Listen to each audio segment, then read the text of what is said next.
ফুরিয়ে আসছে যুক্তরাষ্ট্রের অস্ত্রের মজুদ, ইরানের টার্গেট ইসরায়েলে থাকা যুক্তরাষ্ট্রের অস্ত্র ভান্ডার, এমন আশঙ্কাই করছেন আন্তর্জাতিক বিশ্লেষকরা। তারা বলছেন পুরো মধ্যপ্রাচ্য জুড়ে ছড়িয়ে ছিটিয়ে থাকা 19টি ঘাঁটি থেকে ইরানে হামলা চালাচ্ছে যুক্তরাষ্ট্র। এই ঘাঁটিগুলোতে থাকা বিভিন্ন যুদ্ধাস্ত্রের মজুদ প্রতিনিয়তই খরচ হয়ে যাচ্ছে। গোপনীয়তার স্বার্থে যে কোনো সামরিক বাহিনীই তাদের অস্ত্র গোলাবারুদের সঠিক সক্ষমতার তথ্য গণমাধ্যম কিংবা সাধারণের থেকে আড়ালে রাখে।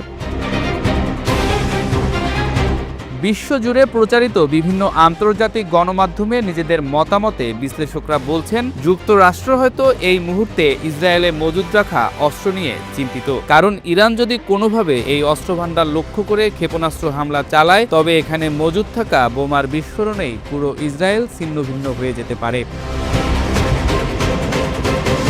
ইসরায়েলে যুক্তরাষ্ট্রের যে অস্ত্রভান্ডার রয়েছে সেটি মূলত war reserve stock for allies Israel নামে পরিচিত একটি প্রি-পজিশন মজুদ। এটি আনুষ্ঠানিকভাবে যুক্তরাষ্ট্রের মালিকাধীন, তবে বিশেষ পরিস্থিতিতে ইসরায়েলও সেখান থেকে অস্ত্র ব্যবহার করার অনুমতি পেতে পারে। বিভিন্ন আন্তর্জাতিক প্রতিবেদনে উল্লেখ রয়েছে এই মজুদে 155 millimetre artillery shell, 120 millimetre tank গোলা, 30 মিলিমিটার গোলা বারুদ, ZDAM কিটযুক্ত স্মার্ট বোমা, স্মল ডায়ামিটার বোমা, হেলফায়ার শ্রেণীর ক্ষেপণাস্ত্র সহ নানা ধরনের উচ্চ ক্ষমতা সম্পন্ন অস্ত্র সংরক্ষিত থাকতে পারে।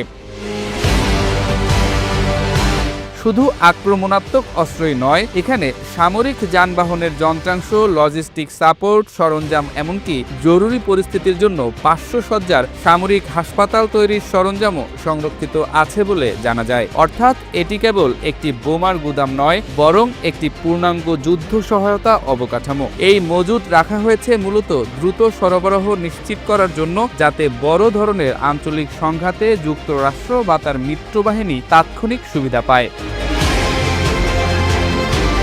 তবে প্রশ্ন উঠছে, যদি এই ধরনের উচ্চমাত্রার গোলাবারুদের গুদাম সরাসরি ক্ষেপণাস্ত্র হামলার লক্ষ্যবস্তু হয়, তাহলে কি হতে পারে? সামরিক বিশেষজ্ঞরা বলেন, আধুনিক গোলাবারুদ সাধারণত শক্তিশালী বাংকার বা সুরক্ষিত স্থাপনায় সংরক্ষণ করা হয় এবং সেগুলোতে নিরাপত্তা ব্যবস্থাও বহুমাত্রিক। তবুও বড় আকারের নির্ভুল ক্ষেপণাস্ত্র হামলায় যদি গুদামের ভেতরে সেকেন্ডারি বিস্ফোরণ ঘটে, তাহলে তা স্থানীয়ভাবে ভয়াবহ ধ্বংসযজ্ঞ সৃষ্টি করতে পারে। এমন পরিস্থিতিতে সম্ভাব্য ক্ষয়ক্ষতির ধরন নির্ভর করবে গুদামের অবস্থান, সুরক্ষা ব্যবস্থা এবং বিস্ফোরণের পরিমাণের উপর। যদি গুদামটি জনবসতি থেকে দূরে থাকে, তাহলে ক্ষয়ক্ষতি সীমিত থাকতে পারে, কিন্তু যদি তা ঘনবসতিপূর্ণ এলাকার কাছে হয়, তাহলে শক ওয়েভ, আগুন এবং ধ্বংসাবশেষের কারণে বড় ধরনের মানবিক ও অবকাঠামোগত বিপর্যয় ঘটতে পারে। তবে পুরো ইসরায়েল ধ্বংস হয়ে যাবে এমন বক্তব্য বাস্তবতার তুলনায় অনেক বেশি অতিরঞ্জিত বলে মনে করেন অনেক বিশ্লেষক। ইরান সত্যিই এই অস্ত্রভান্ডারকে টার্গেট করবে কিনা তা নির্ভর করবে বৃহত্তর ভূরাজনৈতিক পরিস্থিতির উপর। কিন্তু একটি বিষয় স্পষ্ট, মধ্যপ্রাচ্যের উত্তপ্ত প্রেক্ষাপটে এই অস্ত্রভান্ডার কেবল একটি সামরিক সম্পদ নয়, বরং সম্ভাব্য সংঘাতের কেন্দ্রবিন্দুতেও পরিণত হতে পারে।